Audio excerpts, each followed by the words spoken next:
You ask how I got involved in interreligious relations. Well, I joined CMS, Church Mission Society, and we had a year's training in those days. I hadn't got a clue what I was going to do and where I would go. And I went to Selly Oak, and in that year I became fascinated by Islam. There was a Centre for the Study of Islam, and there was an inspirational teacher, Professor David Kerr, who spoke about Islam and Christian-Muslim relations. And suddenly I became aware that Islam was a discrete civilization, not a separate hermetically sealed world, but was a discrete, complex civilization in its own terms.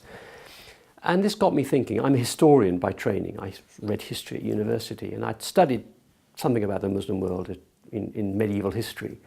And this suddenly caught my imagination. And suddenly one became aware that Islam is a missionary faith.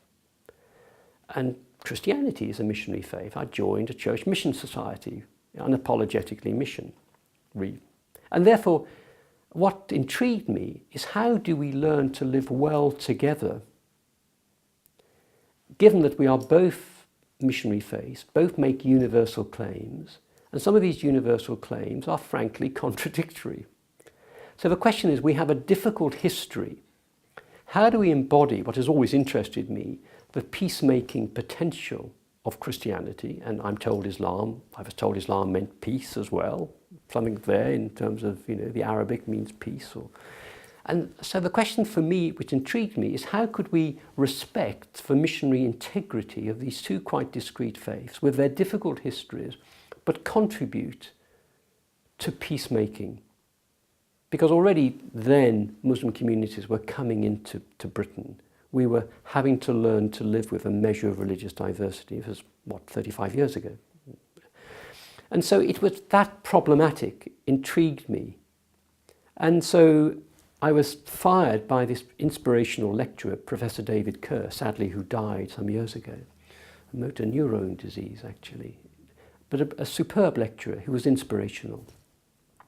And I wanted myself, therefore, to think through this. How does one affirm mission?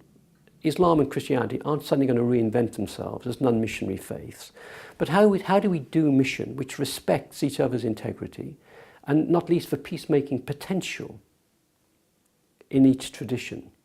So that, for me, I suppose, was the problematic.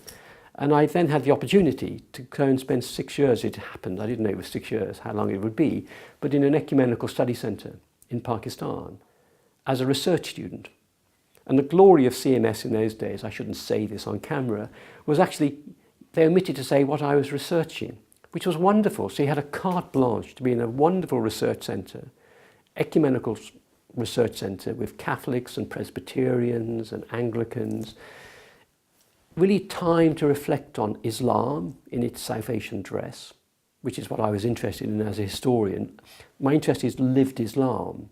How does the tradition play out today in Pakistan? How were Christians treated as a minority in Pakistan? And there were tensions I discovered there.